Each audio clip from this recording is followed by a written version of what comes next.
Welcome to the Be It Till You See It podcast, where we talk about taking messy action, knowing that perfect is boring. I'm Lesley Logan, Pilates instructor and fitness business coach. I've trained thousands of people around the world, and the number one thing I see stopping people from achieving anything is self-doubt. My friends, action brings clarity, and it's the antidote to fear. Each week, my guests will bring bold, executable, intrinsic, and targeted steps that you can use to put yourself first and be it till you see it. It's a practice, not a perfect. Let's get started.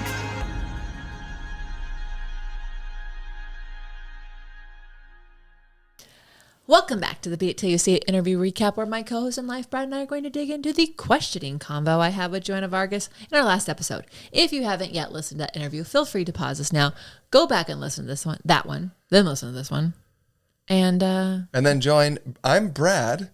I'm Lesley Logan. Whoa, just sneaking it in. We're working on this new idea of introducing ourselves at the beginning instead of the end.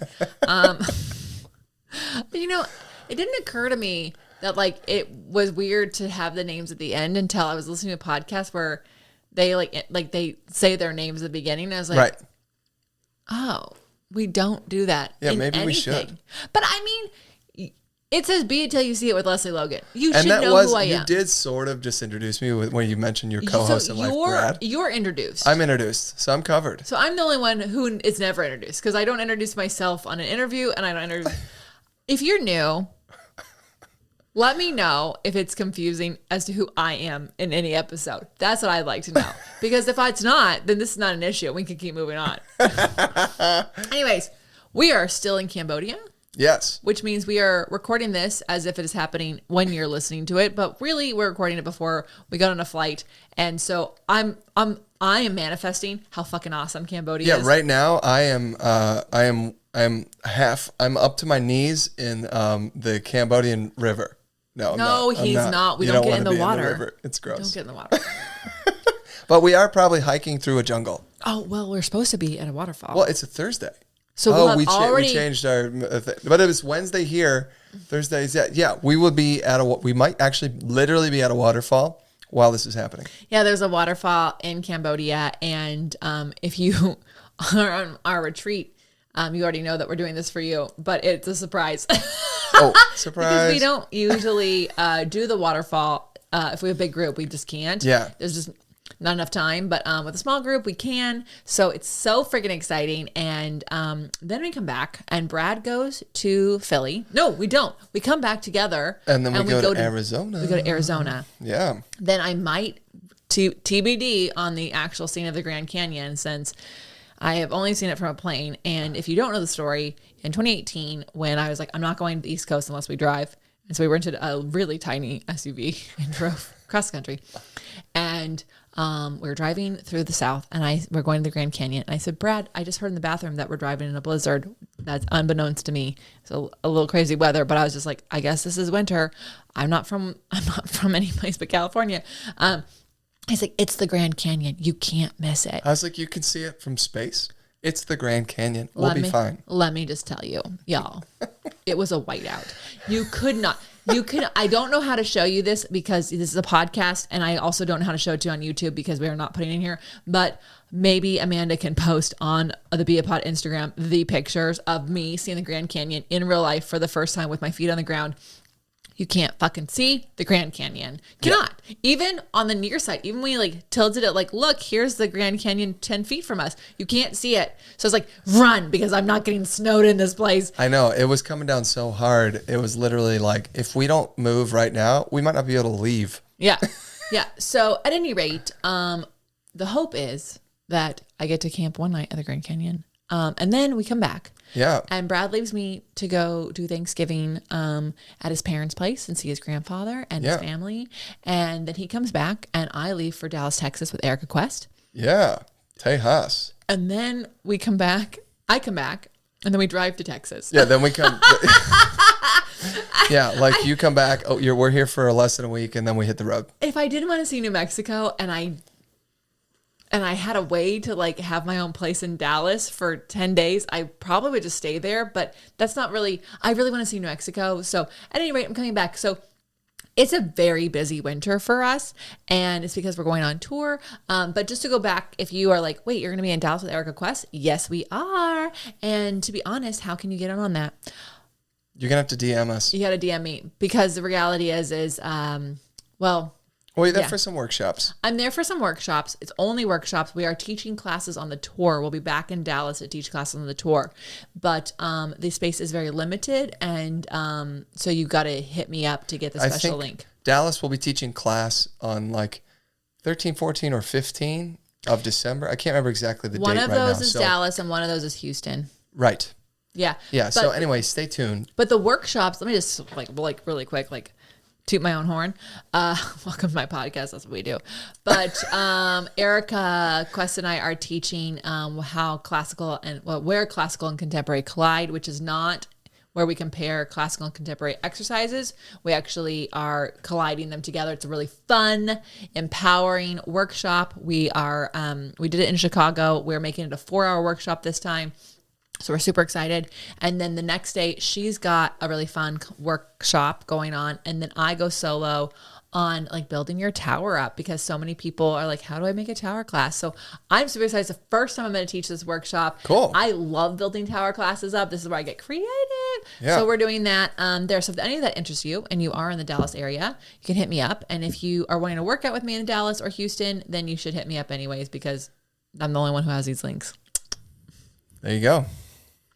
Do we have a question this week? So this question kind of was a spinoff from the question from the last recap episode. Ooh, way to go, team. And the reason is because I actually had a whole conversation with one of our retreaters about the process of falling asleep.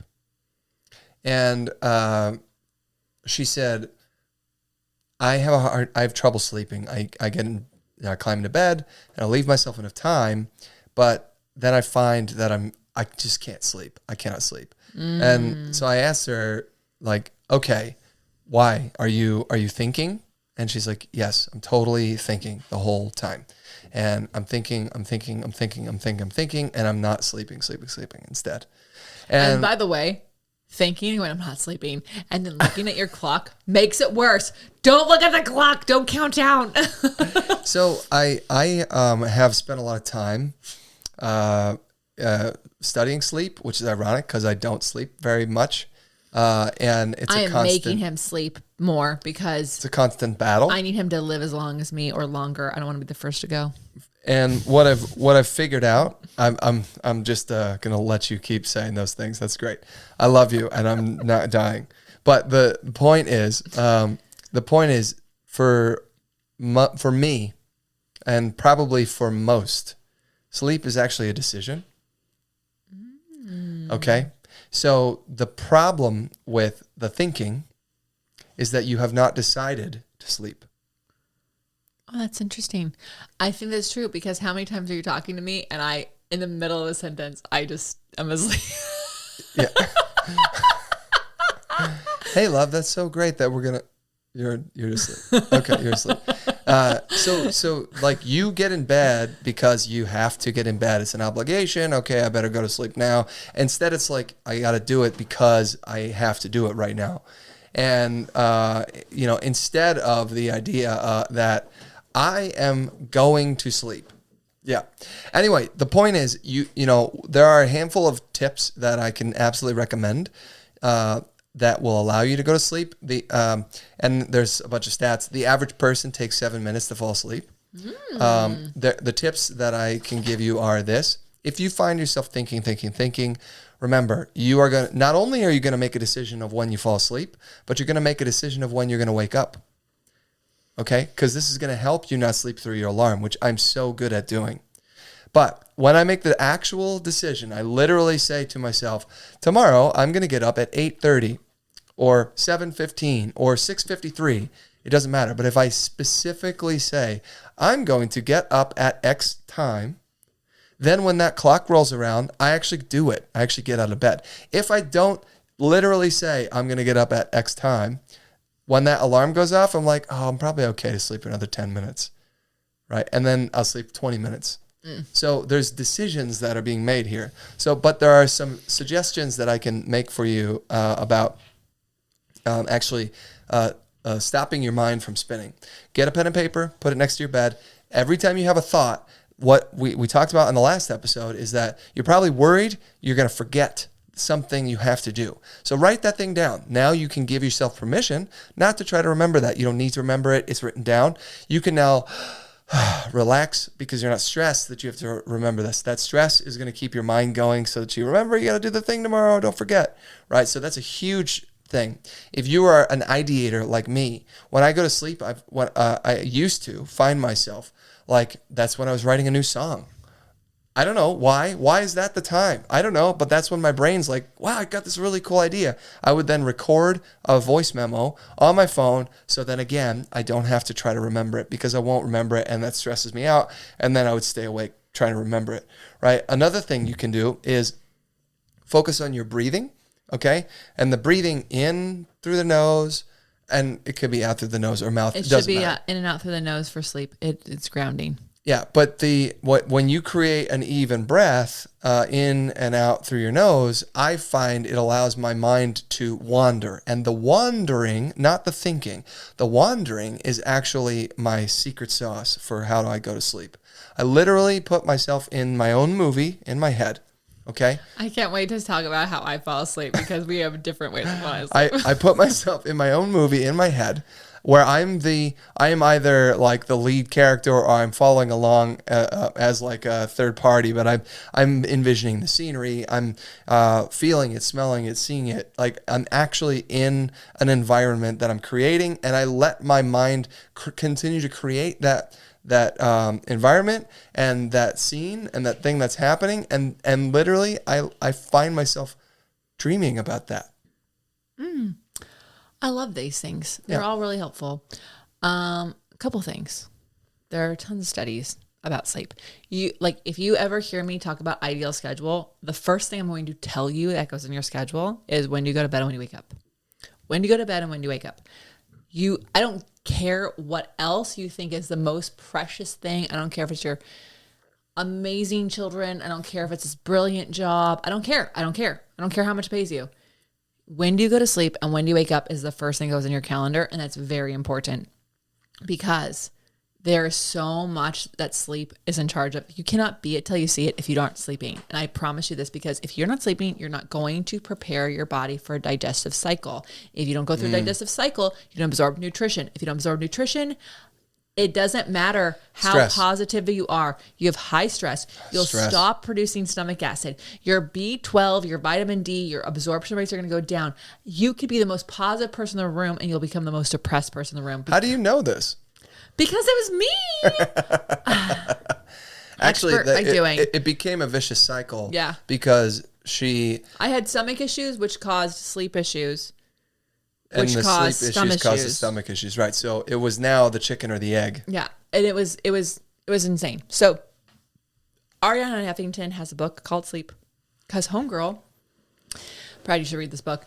Homegirl also was like, I'll sleep when I'm dead. Yeah, that's what literally I used to say. I'll sleep when I'm dead. She broke her jaw or her nose. Oh. She broke her face because she fell asleep she had her head, like her face on her hand, and she was reading, and she literally slipped and her whole face hit the desk. Yeah. And she broke her body. Yeah. So she ended up studying sleep, and there's a lot of things you can do. First of all, a sleep routine. And this is really important. Just like a morning routine is important, a sleep routine is actually really important. You should sleep in the same clothes or as close to the same clothes as possible every night.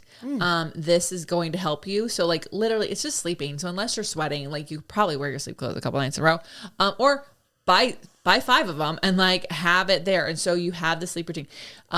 Do your brushy teeth, face washy, whatever your stuff is in the same order at night. It will literally prepare your brain for sleep because it knows, oh, when I do this, I go to sleep. So it's the same as like training an animal. Like there's these things that happen and then your brain goes, okay, it likes routine. Second, you should not be looking at your screens, ideally 2 hours before sleep, but please, at minimum 1 hour 1 hour before bed. My dog is a little loud. He just groaned. I know, because I'm waking up his sleep. Yeah. So 1 hour before bed, no screens. It's like, I cannot tell you how many studies are out there. Like literally ladies who are in love with Huberman. He even says it. Okay. So if you're not going to take my word for it, if you're looking for a handsome doctor, he says it. So it's really, really important. That is why, if you listen to the last recap episode, you heard me say my phone doesn't come with my dog walk, because that actually gives me at least 90 minutes before bed, sometimes 2 hours before I go to bed, to go.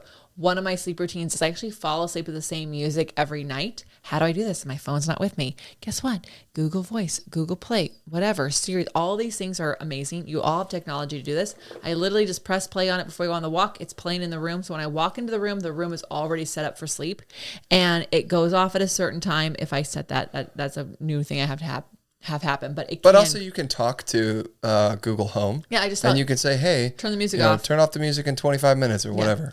I also have a sunrise alarm clock. And just so that you understand, she actually keeps her phone in the living room, and then it's Bluetooth through the wall to our Google Home speaker in the bedroom, and then so she sets it playing her sleep music before we go on a dog walk.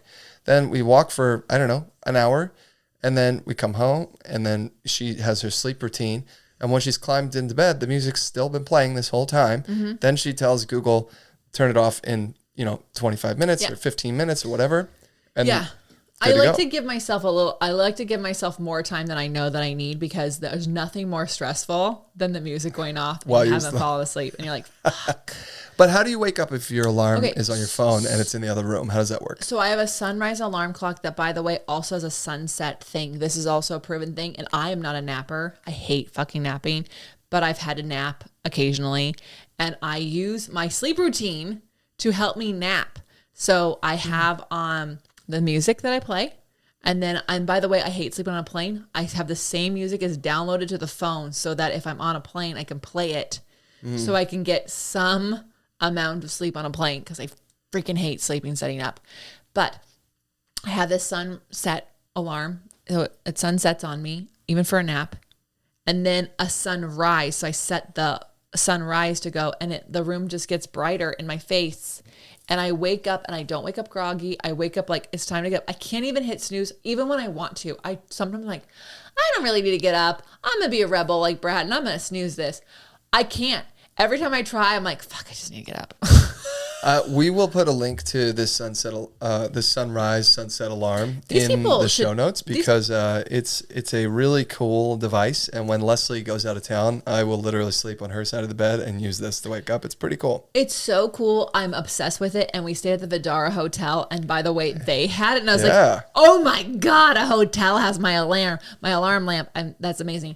So a sleep routine is going to help you go to sleep. That is why I don't even take 7 minutes. I take 13 seconds. I'm like, She's like, out. And by the way, I am out. He can pull the AirPods out of my ear from the podcast, and I don't even move. I don't even know what happens. I'm like, I didn't even know that I fell asleep when we were talking. So, and this comes from someone who slept 3 hours a night for many, many years. So I'm not saying this from someone who's always had a good time sleeping. That's not who I am. I never napped as a child. My parents hated it because they are nappers.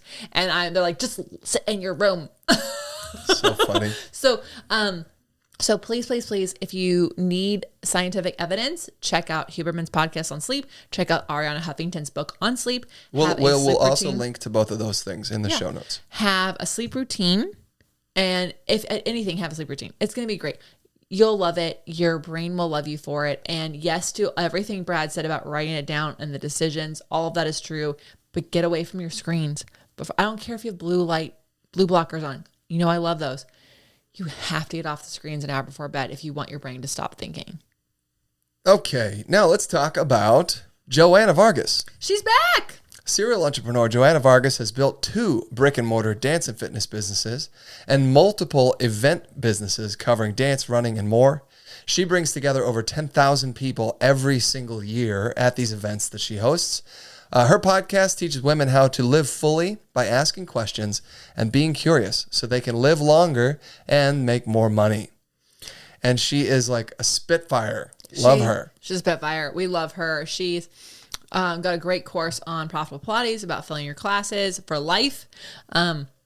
She's just a rock star. Like she really is. And also I just have to say, I think this is coming out on her birthday. Happy birthday, Joanna. Happy birthday. We couldn't be at your surprise party because we're in Cambodia. So anyways, that just came to me. One thing that I love that came up in a story she shared about dancing, she said, be an invitation for others. She was dancing alone and inspiring others. So this was at this event with all these women. Yeah. And she was out She said there were 200 women there. and no one was dancing. And there was a DJ kicking ass and no one was dancing.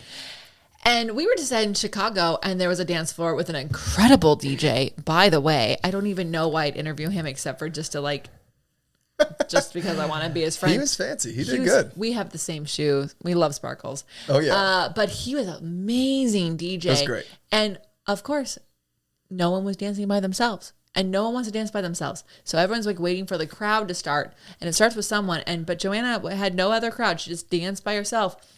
And it turned out, because she did that, she ended up having a conversation and then getting a gig out of it. And it's by being herself. So she was an invitation for others to do something that was scary. And then it ended up becoming an invitation for herself. Yeah. I mean, I think have you ever been in a classroom and someone else asked the question that you have? And you're like, oh, I'm so happy that they asked that question. That was my question. But you didn't want to ask the question. Well, the person who asked the question they were being the invitation for you to ask that question and, to be honest, ask other questions too, right? And when you be the invitation for other people, you are actually showing that you're a leader, you're an authority, you are confident. There's all these kinds of things that people then look at you. They also, and what I thought was interesting about this, Joanna talked about the conversation she had with herself. She's like, these people probably think I'm drunk. I'm dancing alone, right? How am I being that awkward girl right now? And she had to have that mental conversation with herself, like, you know what? It doesn't matter what they think. I'm here enjoying this music, having a good time. Well, and I think that goes to like, it's a be it till you see it kind of thing, because she was like, okay, I'm going to be out there. I feel like doing this. I'm going to do it. I'm just going to dance out here until it feels comfortable to dance out here by myself. And, sometimes, that's like character building right there. Oh my God. Insane.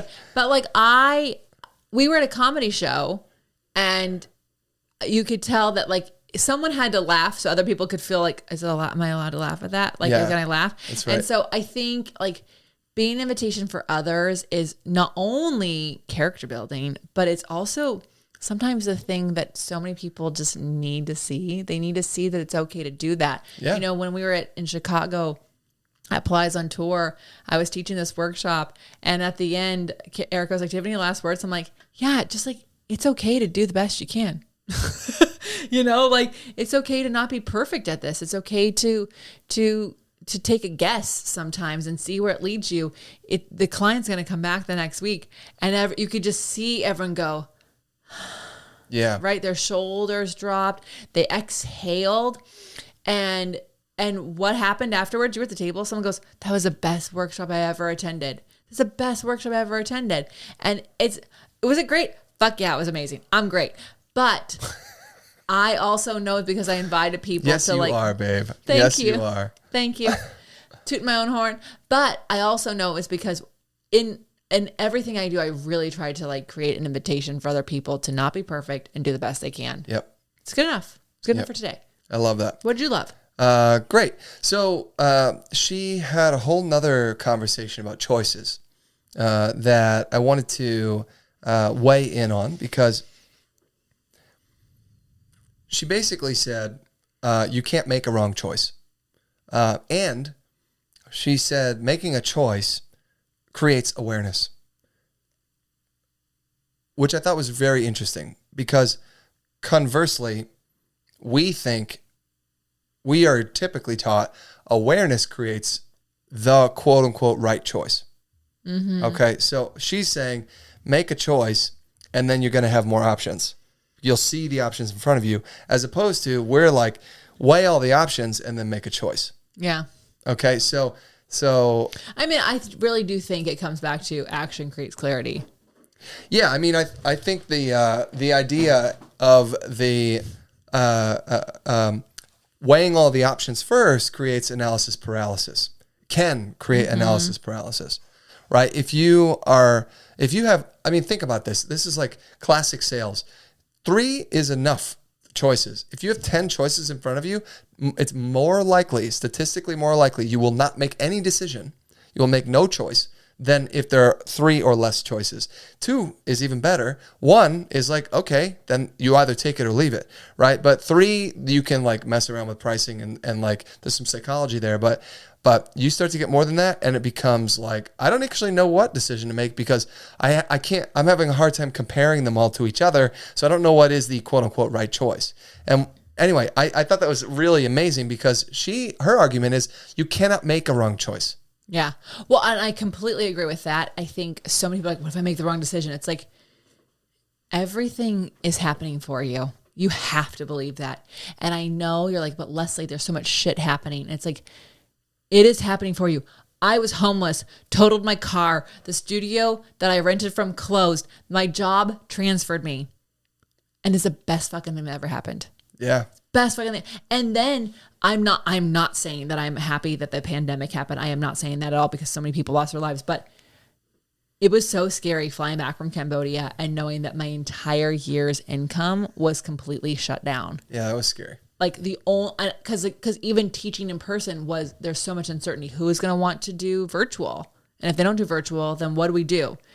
And that was the best thing that ever happened to us. So having to do that. So I just want to tell you, like, you can't make a wrong choice.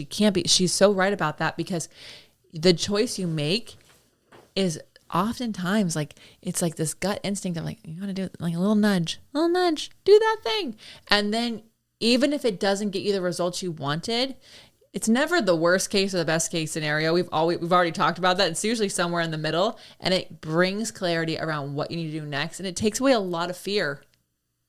Yeah. I think I was thinking about this a lot because I was trying to like come up with some kind of an analogy or comparison. And it made me think all the way back to the I think episode 2 with Rob Lowe. No, Rob Lowe. Rob Mack. We've never interviewed him, but Rob Mack is really amazing. Rob Mack. And he said, Rob Lowe, if you're listening. Yeah, Rob Lowe. We'd love to have you on the story. Yeah. Well, he has to apply. He does. Yeah. We'll consider you. But Rob Mack was talking about the staircase, and he said, you pretty much put one foot in front of the other here.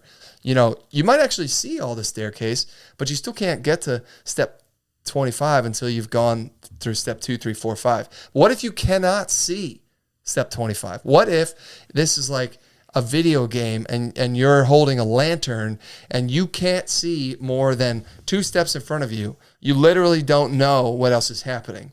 And right, so Joanna's argument here is you still have to take a step. Make a decision. When you get one step further, you're going to see, oh, what's up there? Maybe there's a fork in the road. Now you have a choice to make, left or right. Okay, let's go left. Okay, after you've gone left, now you have another decision to make. It's a choose your own adventure, which you know I love. You know I love a choose your own adventure. I love it. And honestly, like when you are putting one foot in front of the other, that stops this analysis paralysis. It allows you to continue to move forward even if you aren't 100% sure. Here's the other thing. Chances are you can actually turn back and take the right fork if you need to. Well, and can I just say... Not always the case, but more often than not. Yes, and because we had a couple of agency members say like, oh, I'm at 2 steps forward, 1 step back, and I hate it. And I'm like, it's not that bad. You take 2 steps forward, and then you take a step back, and you can look back at like, how did it go? And you can actually decide if you want to take that step forward again or if you want to go somewhere else. Well, it creates more awareness, yes. Which is exactly Joanna's point. Brilliant. Yep. All right. So finally, let's talk about those beit action items. What bold, executable, intrinsic, or targeted action items can we take away from your convo with Joanna Vargas? Well, she said to make the demand of you and then ask the universe. Okay? This is a bit woo for me, to be quite frank. But I think that the way I'm going to interpret this is to make the demand of you, okay? And it's actually kind of very similar to what we were just talking about. When you make a choice, right, then you can evaluate, okay? So make the demand of you, and there's belief here in this, like asking the universe, asking God, asking, source, a higher power, however it is that you see it. You have to know that you're moving forward with purpose, okay? And that's where it's like, make a decision, make a choice, and you're applying that to you. Well, actually, it's very Pam Groudish, which is also very law of attraction, which is very Abraham Hicks, which we are very into right now. Morning rampages are the new morning routine. Love them. In Pam Grout's book, she literally says you have to actually ask for something. You be very specific, which is like making a demand of you. It means it requires you to go, what am I going to ask the universe to show me? And then you have to show me it. And then you have to be willing to look for evidence for the universe answering that question. And Lynn, something Scoville Shaw, we talked about her a couple episodes ago, but she has that same thing in her book. I don't have my phone, so I can't tell you what it is. But anyways, she's got a great book. Go back to a couple episodes. You can tell me what it is in the comments below. So sorry, I can't remember off the top of my head. But at any rate, I do think that this is a bit woo. It's also allowing you to go, okay, this is the choice I'm going to make, and then I'm going to have the universe participate in this choice. Boom, boom, boom, boom. My biggest takeaway is learning to choose as you go. If you ever study Talk Less, Teach More with me, there's a workshop I did on Level Up Movement, which is Erica Quest's website, or if you take Elevate, then you will hear me talk about this.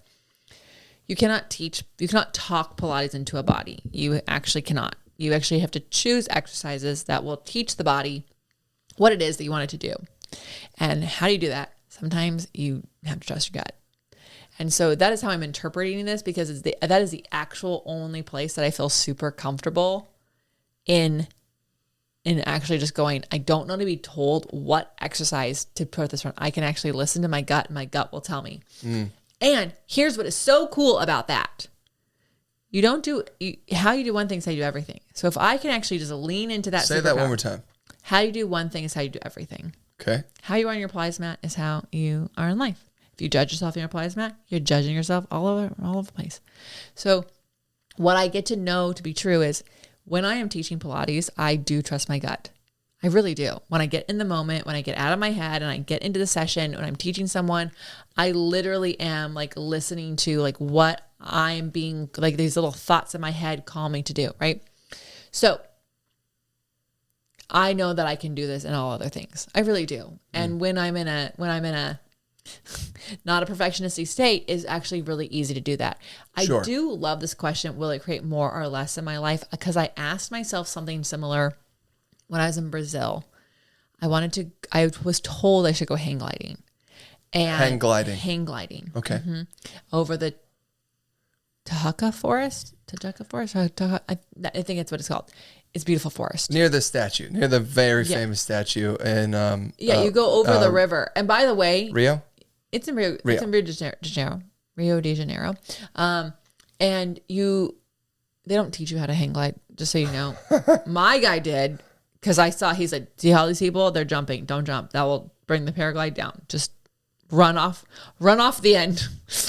I'm like, when you keep running when he's like, yes, I do. And when we land, you're going to keep running. And I'm like, oh my God. But before I did it, I was kind of out of money. And for my trip, I didn't really have the money to go on the trip in the first place, but it was a flight that I was going to lose and I had to go.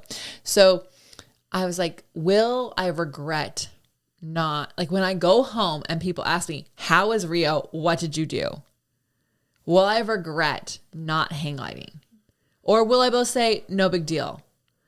And I was like, I don't have a good enough excuse for not hang gliding. I'm going to regret this. I'm not going to lie.